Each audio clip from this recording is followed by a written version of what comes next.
आणि आता बातमी आहे कांदा निर्याती संदर्भात। कांदा निर्यात बंदी 31 मार्च पर्यंत कायम आहे। वाणिज्य विभागाच्या सचिवांनी ही माहिती दिलेली आहे। केंद्राने कांदा निर्यात बंदी हटवली आणि त्यानंतर शेतकऱ्यांमध्ये थोडीफार नाराजी होतीच। आता या संदर्भात निर्णय आलेला आहे। या संदर्भात नवी माहिती समोर येते। कांदा निर्यात बंदी 31 मार्च पर्यंत कायम असल्याचं वाणिज्य विभागाच्या सचिवांनी माहिती दिली आहे।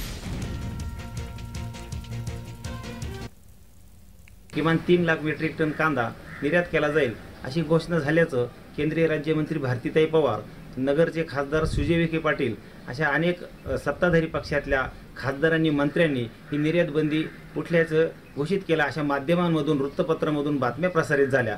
परंतु प्रत्यक्षात आज केंद्रीय ग्राहक संरक्षण मंत्रालयाचे सेक्रेटरी धीरज कुमार यांच्या म्हणण्यानुसार कांद्याची निर्यात बंदी ही 31 मार्च 2024 पर्यंत कायम राहणार आहे। या निर्णयाचा महाराष्ट्रातील कांदा उत्पादक शेतकरी जाहीर असा निषेध करत आहे।